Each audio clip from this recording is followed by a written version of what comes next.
Position है। इस्लाम धरती से समाप्त होना चाहिए और ईसाई भी इस धरती से समाप्त होने चाहिए। द लाइव टीवी, सच सबसे आगे।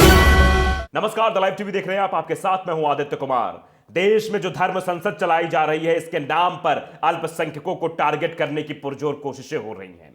जगह जगह माइक लगाकर ये भगवाधारी आतंकवादी अल्पसंख्यकों को टारगेट करने की कोशिश करने लगते हैं। मुसलमानों को टारगेट करते हैं, ईसाइयों को टारगेट करते हैं। जी हां, सही सुन रहे हैं आप, ये आतंकवादी हैं। पिंकी चौधरी को आप जानते हैं, जो दिल्ली में जंतर मंतर पर जिसने भड़काऊ भाषण दिए थे, किस तरह से एक समुदाय को टारगेट करने वाले और उनको जो है मारो काटो की बातें कर रहा था। जेल से रिहा होने के बाद अब फिर वो अपना जहर उगल रहा है। हम वीडियो आपको दिखाना चाहते हैं। उस वीडियो में किस तरह से वो कह रहा है कि इस्लाम धर्म और ईसाई धर्म ये दोनों जहर हैं, ऐसी बातें कह रहा है। कह रहा है एक स्लो पॉइजन है, एक जो है फास्ट पॉइजन है। जरा आप सुन लीजिए उसके इन कुकर्मों को और उसके उन कृत्यों को, कैसे बेखौफ होकर वो जानता है कि उसके पीछे बड़ी ताकतें लगी हुई हैं उसका समर्थन करने के लिए, इसीलिए बेखौफ होकर वो बदजुबानी कर रहा है, अल्पसंख्यकों को टारगेट कर रहा है। शायद यही वजह है कि अल्पसंख्यक अब कोर्ट की तरफ रुख कर रहे हैं, क्योंकि पुलिस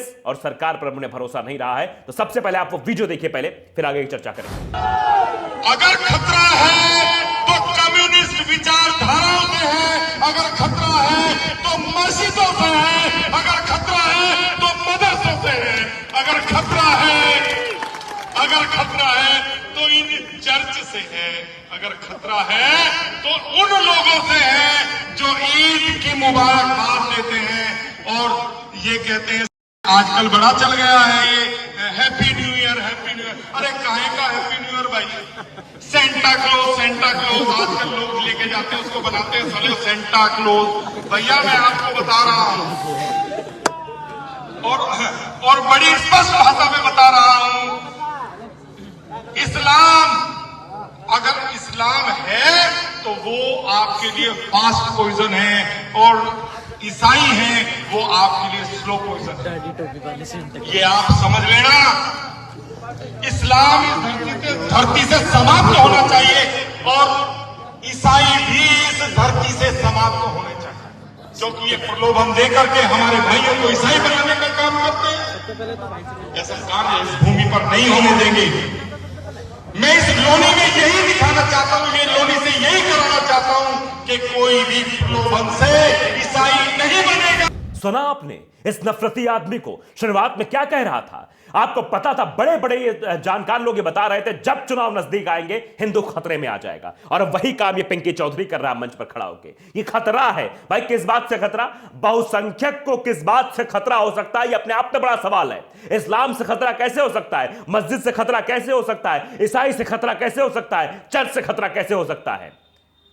इस बेहूदे आदमी को जेल में ही सड़ना चाहिए था। लेकिन यहां पर कुछ सरकारें ऐसी हैं कि ऐसे लोगों का समर्थन करती हैं, ऐसे लोगों को खुला सांड की तरह छोड़ रखा है कि ये जाएं किसी भी समुदाय और धर्म के खिलाफ इस तरह का अपमानजनक भाषण दें और इन्हें पुलिस प्रोटेक्शन दिया जाए, इन्हें सम्मानित किया जाए कि तुमने बहुत नेक काम किया है, तुम इसी काम के लिए बने हो। 1 मिनट और 30 सेकंड के इस वीडियो में जिस तरह से जहर उगला इस शख्स ने, ऐसे शख्स को इस देश में रहने की कोई जरूरत नहीं है। आप देखिए कि अल्पसंख्यक परेशान हैं ऐसे गुंडों की वजह से। ऐसे गुंडे जो सड़क पर घूम रहे हैं, जो मंचों पर भाषण दे रहे हैं। कालीचरण को देखा, कालीचरण से ज्यादा जहरीला यह पिंकी चौधरी है। अभी तक जेल में रहा। कैसे इसने जो है वहां पर जंतर मंतर पर भड़काऊ भाषण दिया था, उसके बाद कैसे टीवी चैनल्स की डिबेट में इसने जहर उगला था और अब फिर से बाहर आकर जहर उगलना इसने शुरू कर दिया है। यह वीडियो ट्वीट किया है मोहम्मद जुबैर ने। गाजियाबाद का यह वीडियो है। वीडियो ट्वीट करते हुए उन्होंने इंग्लिश में लिखा है, मैं आपको हिंदी रूपांतरण करके बता रहा हूं। लिखा है, गाजियाबाद में नरसिंहानंद के समर्थकों द्वारा आयोजित एक जनसभा में पिंकी चौधरी ने हरिद्वार धर्म संसद का यही संदेश दोहराया। इस्लाम एक तेज जहर है, क्रिश्चियन लोग, ये जो है ईसाई लोग, ये धीमा जहर है। इस्लाम और क्रिश्चियन को पृथ्वी से हटा दिया जाना चाहिए। यह बात कही गई है, आपने उस वीडियो में साफ तौर से सुन भी लिया होगा। ऐसा क्यों हो रहा है? आप जानते हैं, ये सब चुनाव की सुगबुगाहट मात्र है।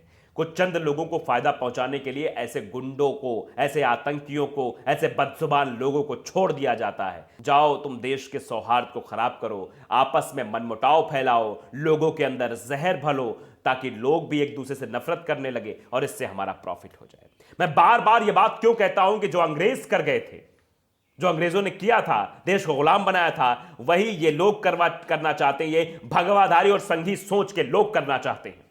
सड़क पर कभी भी आ जाएंगे, महात्मा गांधी का अपमान करने लगेंगे। और प्रधानमंत्री नरेंद्र मोदी जी से मैं पूछना चाहता हूं इस बात पर, महात्मा गांधी के अपमान वाली बात पर, कि प्रधानमंत्री नरेंद्र मोदी जब विदेश जाते हैं तो किसका नाम लेते हैं? अमेरिका भी गए थे, आपने देखा होगा, जब बातचीत हो रही थी जो बाइडेन से, तो क्या बात कर रहे थे? सुना था आपने? वो वीडियो बहुत वायरल हुआ था। महात्मा गांधी का चरित्र चित्रण कर रहे थे, महात्मा गांधी के संदेशों को पहुंचा रहे थे आगे तक। क्यों ऐसा कर रहे थे भाई? इनके विचारधारा के लोग जिनको इन्होंने प्रोटेक्शन दे रखा है, ऐसा मैं नहीं कह रहा हूं, ऐसा देश कह रहा है, देश की जनता कह रही है, बड़े बड़े जानकार लोग ये कह रहे हैं कि ऐसे लोगों को सरकार ने संरक्षण दे रखा है। क्योंकि अगर ऐसा होता तो ऐसे लोग आज ये सड़कों पर ना होते, ऐसे लोग आज भाषणबाजी ना कर रहे होते, ऐसे लोग जेल में होते, सड़ रहे होते। जैसा कि छत्तीसगढ़ सरकार ने करके एक मिसाल पेश की है, ऐसे लोगों को जेल में ठूंस कर। ऐसे लोगों की जरूरत जेल में है, इनको सुताई होनी चाहिए इनकी, तभी ये सीखेंगे कि हमें सौहार्द बनाना है। ये जो नारा दिया जाता बचपन में हमें सिखाया गया था कि हिंदू मुस्लिम सिख ईसाई आपस में सब भाई भाई, आज वो नारा न जाने कहां खो गया है। और ऐसे लोग जो इस तरह के भाषणबाजी करते हैं और जो लोग नीचे बैठ के तालियां बजाते हैं, इनको देखकर भी मन में यही सवाल उठता है कि आज संविधान, अगर बाबा साहेब भीमराव अंबेडकर जिंदा होते या हमारे पुराने बुजुर्ग जिंदा होते, पूर्वज जिंदा होते, तो आज यही कहते कि हमने इन लोगों की लड़ाई लड़ी। वो यही सोचते कि हमने इन लोगों की लड़ाई लड़ी थी, जिस देश में सौहार्द नहीं विनाश फैलाना चाहते हैं, जो एक समुदाय को बढ़ाने के लिए दूसरे समुदाय को कुचलने पर लग गए। और ये कौन करवा रहा है? ये सब नौटंकी देखी जा रही है सरकार की सरपरस्ती में, सरकार सब करवा रही है सब। ये जो कुछ हो रहा है ये बहुत ही चिंता का विषय है। जैसा मैंने अंग्रेजों का जिक्र किया, एक समय ऐसा आ जाएगा कि हम गुलामी की जंजीरों में जकड़ जाएंगे, क्योंकि ये जहरीले लोग छोड़े गए हैं। ये एक सुनियोजित तरीके से चल रहा है सब चीजें। धर्म संसद क्यों हो रही है? धर्म संसद में ऐसे लोग क्यों आ रहे हैं?